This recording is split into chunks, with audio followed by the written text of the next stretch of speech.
Olá pessoal, chegamos a mais uma aula de matemática. Matemática número 33, nossa aula. Na última aula, nós recapitulamos o que é uma operação inversa e a gente reconheceu a radiciação como operação inversa da potenciação, ok?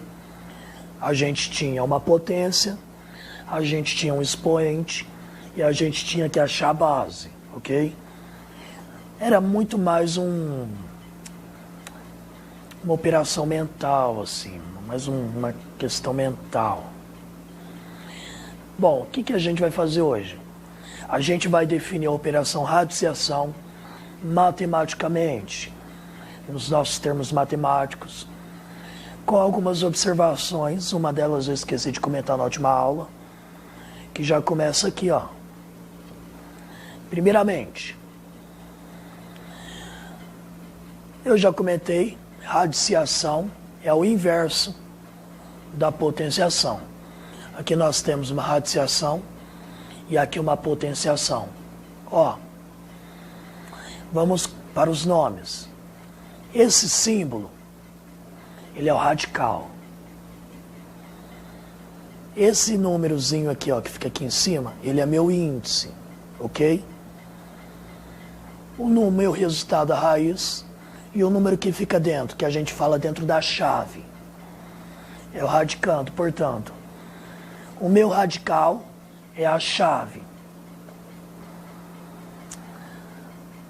O número que fica lá dentro é o radicando. O meu resultado é a raiz. E o número que fica aqui em cima, bonitinho, pequenininho, é o índice. Vamos comparar com a potenciação. O meu índice, ele é o mesmo que o expoente. Índice, expoente. O meu resultado da raiz, ele é a minha base, ok? E o meu radicando, o número que fica lá dentro da chave, é a potência, ok? Então, na última aula, quando nós fizemos, qual número elevado à segunda potência dá 36? Como que ficaria isso? Eu ia colocar aqui, ó, chave, certo? 36 lá dentro. E o 2 aqui fora. Mas na última aula, quando você falou de raiz quadrada, não tinha nada aqui no índice. E aí? Será que eu esqueci? Não. No caso da raiz quadrada, que é índice 2, a gente pode deixar fora. Ó, raiz quadrada de 2, a gente pode deixar sem o 2 do índice. Tá errado? Não, tá certo. E é até mais rápido de fazer. Bom, então essa é a nossa definição de radiciação. Os elementos da radiciação comparado com a potência, que é a operação inversa. E, nesse caso, no caso da raiz quadrada, não precisa do índice. Só nesse caso, tá? Nos outros precisam. Bom, outros exemplos, como eu já falei da última aula. Como ficaria qual número elevado à segunda potência dá 36? Eu posso escrever como? Raiz quadrada de 36. Ó, como se lê isso? Eu já li na última aula, vou repetir agora. Raiz quadrada de 36. Que número que é? Lembra que a gente chegou no resultado? 6. Pois 6 elevado a 2, 36. Vocês podem copiar e preencher no caderninho enquanto vocês estão fazendo comigo. Certo? Raiz quadrada de 64. Ok? Que número que é? Vamos lá. Não sei, eu sei que 36 é 6. Então vou para o próximo. 7 vezes 7, 49. O próximo, 8 vezes 8, 64. Achei. Raiz quadrada de 64 é igual a 8, pois 8 elevado a 2 é igual a 64. Complicado isso aqui, gente? Espero que não. Então, gente, lembra. Operação inversa. Que número vezes ele mesmo? Quantas vezes for o meu índice? Raiz quadrada de 81 é quanto? Se eu sei que o 8 vezes 8 deu 64, e eu quero um número maior, eu vou para um número maior. 9 vezes 9, 81. Portanto, raiz quadrada de 81 é igual a 9, pois 9 elevado a 2, 81. E esse terceiro exemplo aqui, ó, quarto. Raiz cúbica, ok? Raiz cúbica de 3. Raiz cúbica de 27 vai ser quanto? Vamos ter que voltar do começo. Se é cúbica, eu vou estar multiplicando 3 vezes. Então vamos começar com o 2 aqui, ó. Nós temos 2 vezes 2 vezes 2. Vai dar 8. Vamos para o 3. 3 vezes 3 vezes 3. 3 vezes 3, 9. Vezes 3, 27. Então, mesmo índice, chegamos no resultado. Portanto, raiz cúbica de 27 é igual a 3. Pois 3 elevado a 3 é 27. Complicado isso aqui? Parece, mas não é. É tudo uma questão de você pensar lá na frente. Eu estou procurando o quê? Que tipo de resultado que eu quero? É um número que vezes ele mesmo tantas vezes vai chegar naquele resultado ali dentro da chave. É isso. É uma questão de você pensar lá na frente. E de fazer testes também, caso não consiga fazer de cabeça. Eita! E aí? E este agora? Raiz de menos 4. Vamos lá, vamos pensar como operação inversa. Qual número vezes ele mesmo vai dar menos 4? E aí? O que vocês acham, gente? Menos 2? Tem, ó, telepatia aqui, ó. Eu ouvi alguém falar menos 2. Menos 2 vezes menos 2. Menos vezes menos, mais. 2 vezes 2, 4. Eu quero menos 4 e não 4. Portanto, não é o menos 2. Ah, menos 2 vezes 2. Tem que ser o mesmo número e o sinal vai junto. E aí? Bom, pessoal, simples. Aqui é a raiz quadrada, certo? Índice par. Sempre que o índice for par, não tem como fazer a raiz de número negativo, se o índice for par, ok? Ah, raiz quarta de menos 16. Você já escreve lá. Não é possível calcular a raiz, ok? Bom, lembrem-se disso. Nós temos também a representação geométrica da raiz quadrada. O que é isso? Bom, nós sabemos que a área ela é a representação geométrica de um quadrado, ok? O quadrado tem representação geométrica como sendo uma área. Nós sabemos que o cubo ele tem uma representação geométrica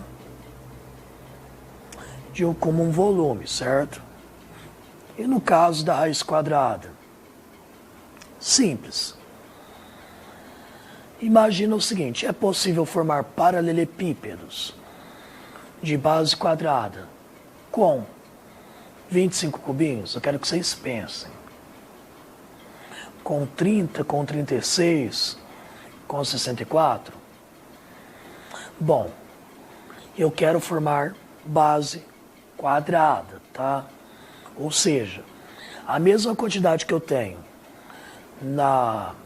de largura, eu vou ter de altura, tá?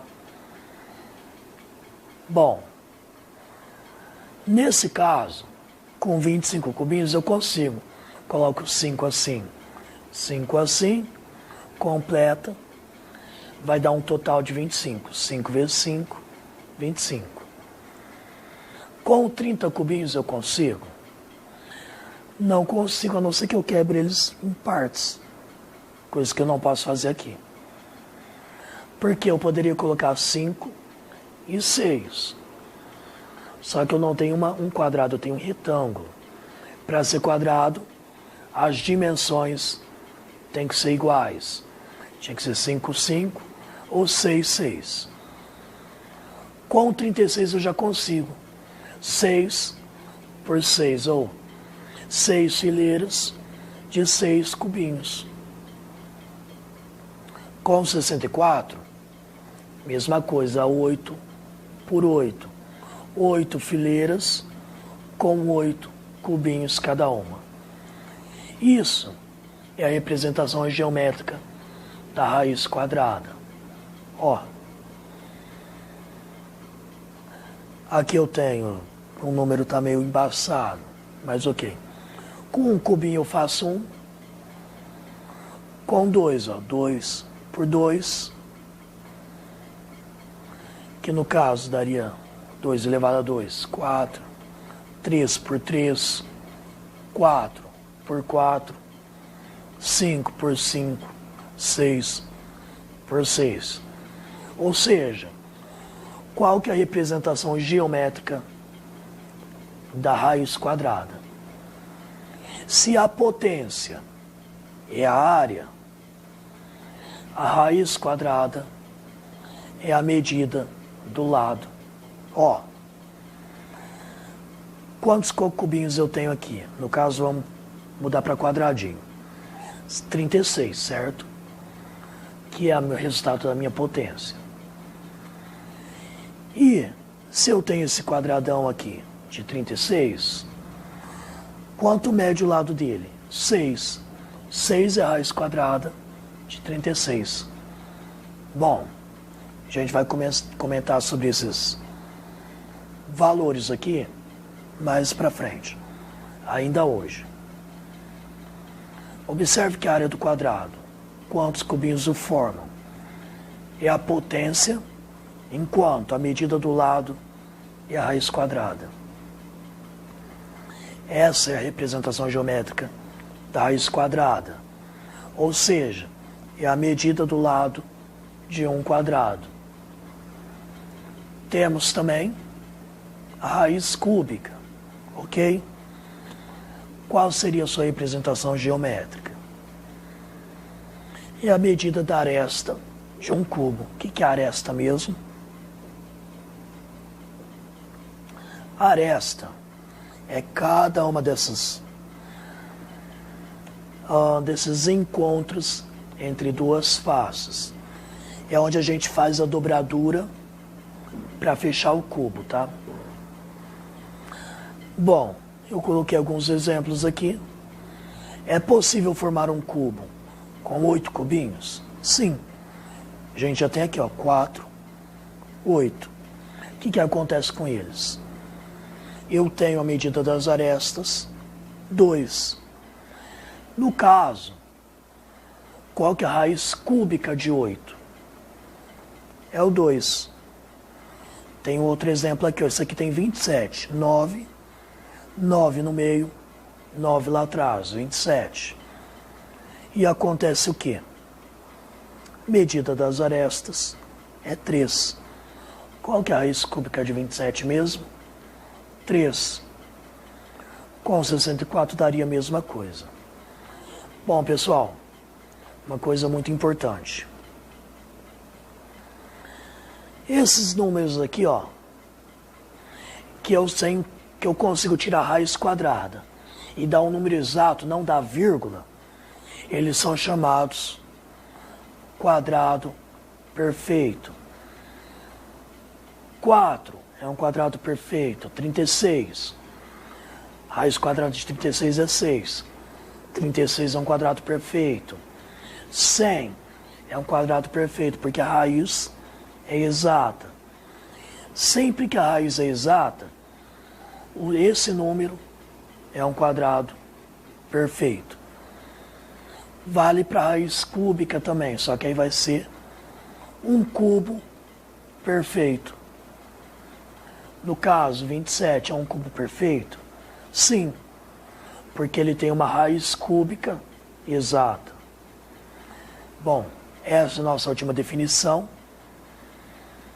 Isso aqui é mais uma questão de curiosidade mesmo. Algumas atividades vão falar, tralalá, tralalá, é um quadrado perfeito de tralalá. Bom, pode acontecer, pode não acontecer. Mas enfim, gente, essa é a nossa definição de potência, radiciação, ok? Índice é o que vai ser o meu expoente. Radicando é a minha potência e o meu resultado é a raiz aqui, base aqui. Raiz quadrada, não precisa colocar o índice, ok, pessoal? Então, pessoal, essa é a nossa aula de hoje. Espero que vocês tenham entendido esse conceito. Não é complicado. Se você consegue fazer bem potenciação, você vai conseguir fazer radiciação, ok? Até a nossa próxima aula, pessoal.